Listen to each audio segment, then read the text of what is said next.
just have to do it. I don't know anything else. So living on the top of the mountain like you guys are doing, that's the only time I really see great results, is when you're at that level. Some people like Kelly and other people are so chronic, but I don't think a lot of people understand what chronic means.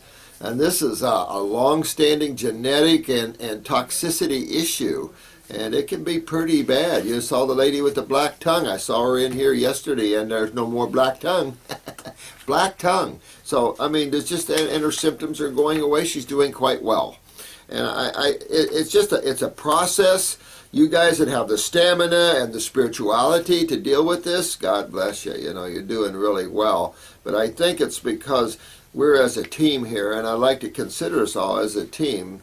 Keep your egos in check. Keep everything in check. You're healers. And you're to bring the love principle through the healing arts. And you guys are doing a very, very good job of that. I love it. I'm amazed. And this planet still might have a chance.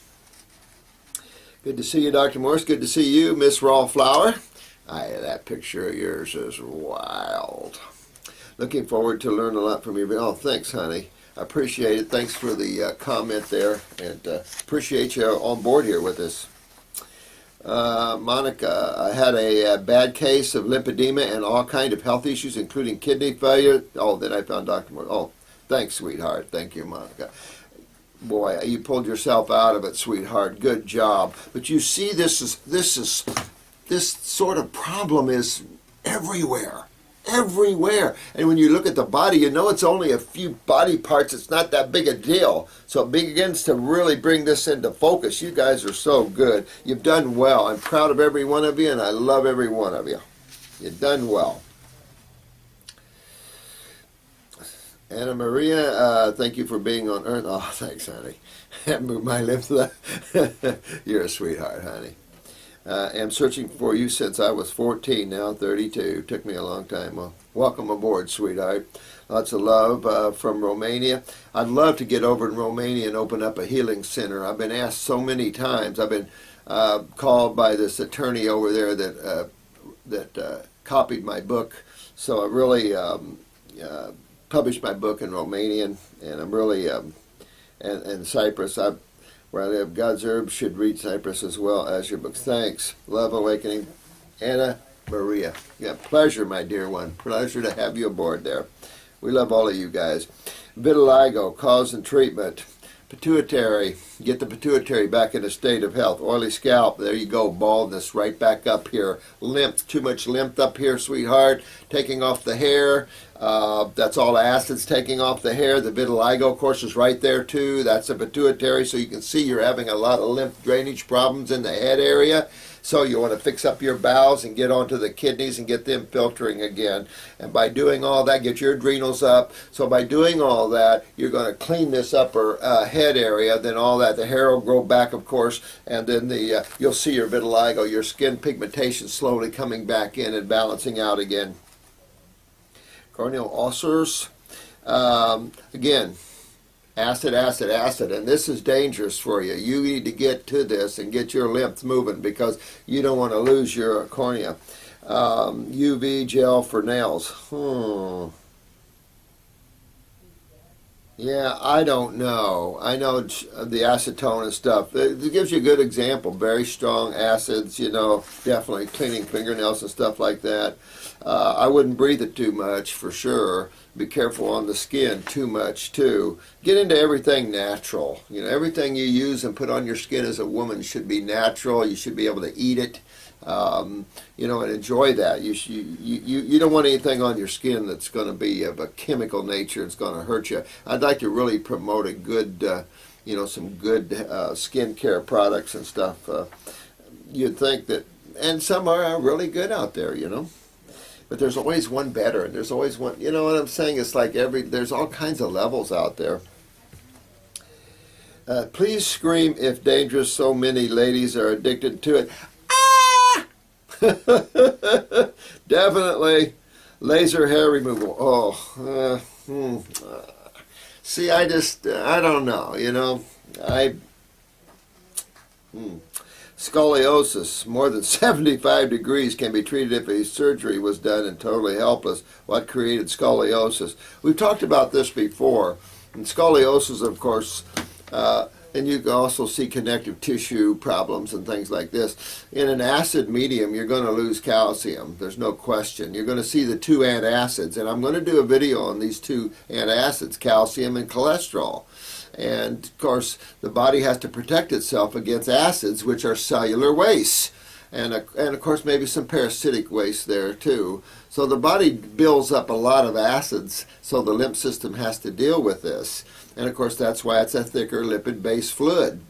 And when you're not moving lymph well, depending which kidney's weaker, that side of the back gets stiff or tight or more, then you start seeing the pulling out by the muscles. You see the spine being pulled one direction to the other. Generally to the strongest muscle will win, and you'll see the spine curving or pulling to that side. And again, parathyroid, but I'm not surprised if this is the same person, then we've got a lot going on in the head area, and we've got the parathyroid here. Pituitary controls parathyroid, so this could definitely right back to the pituitary again if it's the same case with vitiligo. So you would have to assume that the pituitary is suppressing the parathyroid unless you had the eyes. And if you had the eyes, you could determine if there was a parathyroid weakness on top of the pituitary weakness that exists. So you would go after those with glandulars for sure. But you want to move those lymphs. I mean, this is the case where you got a lot going on in the head area. Very dangerous. Ulcerating the cornea, that's not good. Can you recommend an open-minded vet to detoxify my dogs? I don't know of any veterinarians that detoxify dogs, sweetheart. I'm sure they're out there.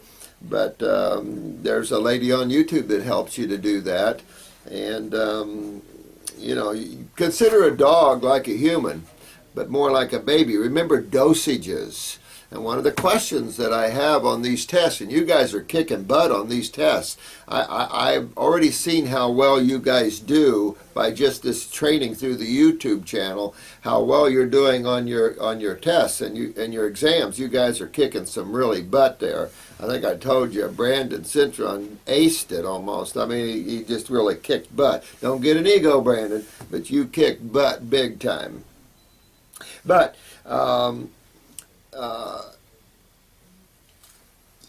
I put a 2-year-old baby on there when it was come to protocols. And of course, I got a lot of you, because a lot of you were like me, let's get them. But a 2-year-old, you got to be careful. And I only recommend three different herbs, like lymphatic, one liquid, kidney, one liquid, and maybe a parasitic or an adrenal or endocrine gland. You can even do 4, but you would only do drops. Depending how little they are, you'd do 4 or 5 drops if they're infants, and you just go on up that way as they get older. And you would do the same thing with dogs. And you use the same formulas. You don't have to do full bore, but always a lymphatic formula with a dog, always a kidney formula with a dog. You can parasite him easy with the dog and do their glandulars, get their glands up, because many breeds are hyperthyroid breeds. Most breeds have kidney failure in the first place, especially the breeds that ooze out the eyes here. That's just kidney weakness genetics. And so they can be helped. Some grows tumors on them all the time and stuff, deteriorating of the back. So this is all part of the their lymph systems, their kidney failures and stuff. But for some reason, and I was told this by someone here on YouTube, but also I already knew that dogs, all the breeds of dogs have some degree of kidney weakness per se. So interesting, we'll see. Honey and pollen. Okay. Baby raw, how a baby should be fed from day 1 to 5 to 10 years old. Raw, baby, raw. I think women should, if they can't breastfeed, they should make their own formulas. I do. I'll get a formula up and show it to you, because I'm having a hard time getting powdered fresh organic berry juice powdered. I'm having a hard time getting that, because I wanted to put some fresh berries and fruit powdered in this formula, not just high fat and proteins, because the human species is not a high fat and a high protein species. Now, when you see these formulas that are on the market that are all high fat and high protein, the babies are throwing up, colicky, a lot of mucus, and so it's like this Trevor young man. They tied his stomach around his esophagus because the high fat content of these formulas, and he had some compromised liver problems. Well, fix the liver problems, get him even on fruit juices if you have to, or get him back on a formula with coconut and maybe some chia or hemp seed powder, and you can really make some formulas that these babies will come out like King Kong.